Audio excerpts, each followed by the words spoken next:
Hi guys, welcome back with me, with Tiara Eve at Align with Tiara. And now I'm here at Kana Bali Nusa Dua. Kebetulan aku dikasih izin untuk bikin vlog ini di sini. Terima kasih Kana dan terima kasih Pipit. Kemarin aku bikin di Candi Desa. Thank you Fasha. So the place also can becoming a blessing, menjadi berkat untuk semuanya lewat video ini. Aku nggak di-endorse guys, semua yang aku omongin ini dari kemarin kenapa aku juga mention beberapa tempat, salah satunya di Kana, ini ada private roomnya nomor 1, it's beautiful, langsung by the beach. Nah, it's just purely because I'm grateful and thank you that I can do my vlog here and just to support and give the love back. Okay, it's a beautiful day in Bali. Instead of me just like playing around, I want to talk about insecurity today because I don't know why today's energy, it feels like I just want to have a conversation with you guys about insecurity. Terutama kemarin juga di video aku yang pertama ada yang komen mau bahas insecurity and judgment. Tadinya aku mau bahas itu barengan, insecurity and judgment, but I feel like I have to separate it because like those two together kalau digabungin takutnya kepanjangan dan kalian jadi bingung. So it's better for me to separate it so we can focus on each emotion. What is insecurity? Kayak almost everyone has it. Even me, I still have that insecurity. Even though I'm trying to heal from my insecurity, but I know sometimes it's still overcoming me that I have to overcome it back. Kayak yang aku cerita di awal, healing itu kayak layers of bombay, bawang bombay guys. Jadi kamu pikir insecurity kamu udah better, kamu pikir kamu udah merasa pede, tapi pas di hit sama beberapa situasi tertentu itu bisa keep coming back and it triggers you. It triggers you means bisa bikin kamu sedih, nangis, marah, atau kecewa or whatsoever. So kalau misalnya awareness-nya masih you feel triggered by that emotion, berarti sebenarnya masih ada yang harus di-heal dari that emotion. Also insecurity. So insecurity itu is actually feeling not good enough. Or you think, again, you think that you are not good enough. You think ya, bukan other people think. What they say, it's about you and how you think about yourself. It's also called self-love and self-worth. Kamu takut dijudge sama orang kalau kamu tuh kurang keren, atau kamu kurang hits, atau kamu gendut, atau kamu kekurusan, whatsoever. Jadi kamu malas di ngomongin orang, so you prefer not to move on, or you prefer not to do it because you don't wanna dijelekin sama orang-orang. So the cost atau penyebab insecurity itu biasanya dari inner child. Inner child kita tuh biasanya nyerap berita-berita atau belief systems atau apa kata orang itu dari umur 7 tahun sampai 15 tahun yang sebenarnya kamu nggak sadar kamu record itu di dalam Pentium kamu or at the back of your mind. You think you don't have it? No, I'm good, I'm pede, I'm confident. I don't think I have insecurity problem, but just sometimes it's not like very bad. Tapi pas ke-trigger sama sesuatu yang besar atau sesuatu yang kamu nggak nyangka kamu bakal hit, taunya oh my god, I feel it gitu. Nah itu sebenarnya untuk memancing what's the belief system at the back of your mind dan kamu nggak tahu kalau itu ada di dalam sistem kamu yang kamu harus sembuhin. Jadi dari umur 7 itu biasanya pasti yang kamu temuin di dunia ini adalah keluarga. Karena itu pas kamu sadar kamu hidup di dunia, pasti yang akan ngurusin kamu dan yang kamu temuin dan kamu berinteraksi pada orang yang pertama pasti family. Family itu bisa mama, papa, kakak, adik, whoever is in the house, whoever that you meet every day. And maybe they're saying something about you, and then you think that's true, and then you're thinking, you're absorbing those thoughts or beliefs or words, it's becoming yours, padahal sebenarnya it's their words. Karena remember guys, apa yang mereka coba omongin, apa yang mereka utarakan atau katakan, itu nggak semua orang healed.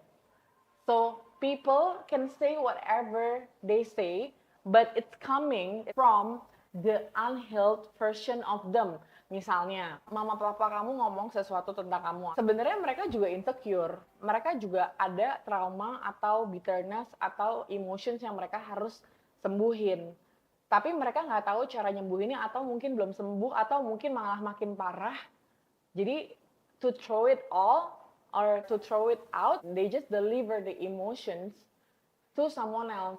Nah, kalau kamu nggak ngerti ini konsepnya, kamu terima-terima aja. For example, this is mirror, this is you. Terus dia throw something. So, it's actually orang yang biasanya ngomong sesuatu itu, good or bad, itu biasanya the mirror of what they feel about themselves. Kayak aku dulu, my mom is Chinese, my dad is Japanese. So, mataku sipit tapi kulit aku tan. Dulu kecil aku dipanggil si item sama semua tante-tante aku. They think I'm like si item. So even my auntie kalau datang ke rumah, dia kasih aku lulur putih atau scrub putih atau body lotion putih, ini bilang bagus banget dan aku harus mandi sehari 4 kali supaya aku nggak kusem, supaya aku bisa jadi putih. Dan menurut mereka, putih itu adalah lambang kecantikan, bersih dan terawat. Jadi from all my inner child, I thought I have to have a fair white skin because that's what my aunties said. Then when it comes here right now, I realize I like my skin, I love my skin. It's okay for me to feel comfortable about my skin. Penyebab yang kedua biasanya dibully. Waktu kamu sekolah, waktu kamu masuk TK, SD, SMP, university, dan seterusnya. Biasanya dibully sama teman-teman sekolah. Kamu dikatain apa. Padahal sebenarnya they're just making fun of something is not so serious. Just because they're a kid, they just like throw everything they want to say. If you take it in personal, so it's becoming your belief system. Dan salah satu penyebab yang paling utama orang insecure adalah dibully waktu sekolah. Dan yang ketiga adalah sekarang social media. Social media itu memang bagus banget buat kerja. Aku juga pakai ini sekarang untuk share all the things. Tapi juga kayak kamu tahu, if you wanna download every content that you need to download, it's also quite dangerous for your mental being. Ujung-ujungnya jadi comparison. Pasti selalu membandingkan, dan I also can feel it sometimes. Oh my god, gila ini badannya bagus banget kok bisa kayak gini. Oh my god, bajunya bagus banget. Oh my god, fotonya bagus banget, gimana caranya. I adore them for sure, but aku pernah di stage yang sampai I have to be like them. Well, I'm thinking again, I'm a DJ. Like, yeah, it's good for me to create a good content, but it's not a pressure because I have my own authenticity, so why not me just being me? So dari situ kamu berasa you have to suit all the trend that social media give you. Kayak dulu kalau misalnya badan model tuh lurus, kaki panjang, terus udah gitu tepos kayak tiang listrik, terus semua orang pengen jadi kayak gitu. Kalau sekarang model badannya adalah Kim Kardashian, which is curvy, jadi semua orang pengen jadi curvy and bulky seperti itu. Jadi sebenarnya siapa sih yang menentukan role model? Siapa yang bilang kalau misalnya model badan ini dan model badan itu adalah model yang bagus? So it's all just belief system that you don't have to take everything into your belief system, and it's causing your insecurity. Guys, the bad effects of being insecurity. Aku taruh ini, kamu harus tahu, this is not just a normal insecurity. If you feed your insecurity, kalau kamu kasih makan terus insecurity kamu dan you don't overcome or heal it, it's becoming very dangerous. It's becoming very dangerous to your mind and to your future and to your soul and to your body, to your everything, because this is very important for you. It can kill you from your dreams. You cannot fulfill your dreams. For example, aku tuh sebenarnya tuh cita-citanya jadi motivational speaker, ngomong sama banyak orang. Tapi dari dulu tuh aku kerjanya DJ, which I just have to press the button and people dance. Padahal aku pengen ngomong, tapi aku ngomong lewat lagu. Kalau aku kasih makan terus insecurity aku, I won't have this video right now. I won't start this YouTube channel right now. It takes me 34 years for me to have the courage to say things to the camera like this and say about what I think in mind and my journey, also my healing. I'm just like so blunt about it. I'm so open about it. And then the side effects also, insecurity itu bisa jadi trying hard to fit in the world, which means ada tren ini, ada tren itu, ada tren ini, supaya gue diterima sama dunia, gue harus ikutin. I was like that before. Ada baju ini gue ikutin, ada ini makeup kayak gini aku ikutin, ada kacamata ini or music kayak gimana yang sebenarnya aku nggak gitu suka aku ikutin. Jadi supaya dibilang keren sama society, dibilang keren sama teman-teman dan dunia tuh bisa ngeliat, oh you're on trend. Trend is not bad. Okay, the thing is you have to filter the trend that what suits to your soul or your heart. That's what I learned. Tapi kalau misalnya kamu berasa itu maksa, kayaknya nggak deh, gue kayak trying hard deh, kayak gue maksa deh, this is not me. Just don't do it. Maybe it's not you. So it's okay. You're still being authentic about yourself, with how you wear or how you do about yourself. The bad effect about insecurity is you can feel, in the long term, you can feel depression and being stuck with your life because you're afraid to move. You're afraid to do something with your life. You're afraid to show up to the world. Jadi kayak setengah-setengah, maju salah, mundur salah, nggak maju juga nggak ngapa-ngapain, ntar maju juga takut diomongin orang. So you feel stuck sampai kamu nanti mungkin umur 50 atau 60 dan you regret it, why I didn't do it, oh shit, if I didn't do it, orang-orang udah duluan, kalau gue udah ngelakuin ini dari gue umur 20, I can be something else right now, but because of my insecurity, it holds me back and then I didn't do anything, now I regret, gigit jari. Dan kamu udah gak bisa balikin umur lagi. So move on from now. Do whatever you want to do.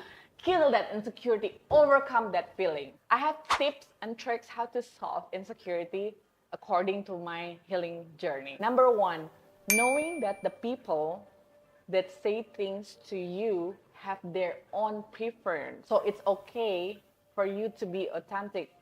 Misalnya, aku main afro. Ada anak techno yang ngomong, aduh lagu lu jelek banget. Kalau misalnya aku nggak kuat-kuat nih, aku bisa jadi tiba-tiba ngikutin apa yang dia mau. Padahal mungkin my soul it goes to Afro. Or I can just maybe like make Afro techno, for example.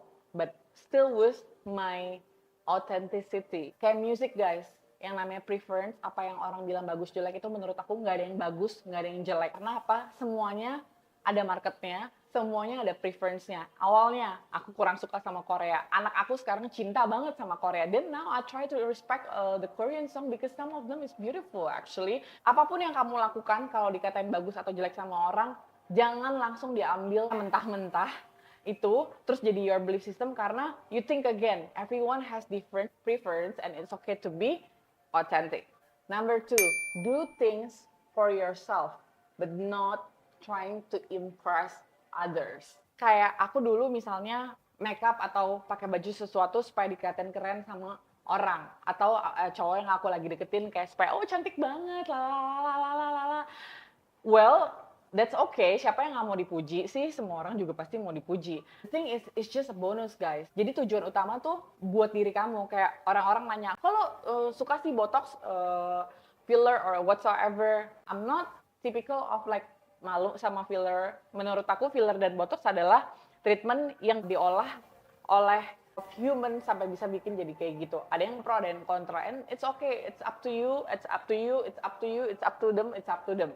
But I have my own preference. And people think that lo filler supaya cowok lo naksir ya. No, it's for me. Malah cowok gue nyuruhnya kayak ngapain sih kamu filler-filler udah cantik. I just like it. I just like a little bit plump of my lip. And when I see myself, feel more comfortable and confident about myself. So all the things that I do is actually for myself. Kalau tiba-tiba ada orang yang, oh cantik banget abis filler atau cantik banget pakai baju ini, it's just a bonus. Karena ujung-ujungnya kamu nggak bisa nyenengin semua orang guys. Kamu mau usaha pakai head to toe yang keren aja, ada yang bilang suka, ada yang bilang enggak, ada yang bilang heboh, ada yang bilang keren banget, ada yang fake, ada yang real. You cannot please everyone. Jadi ujung-ujungnya jangan melakukan sesuatu itu untuk trying to get approval from external.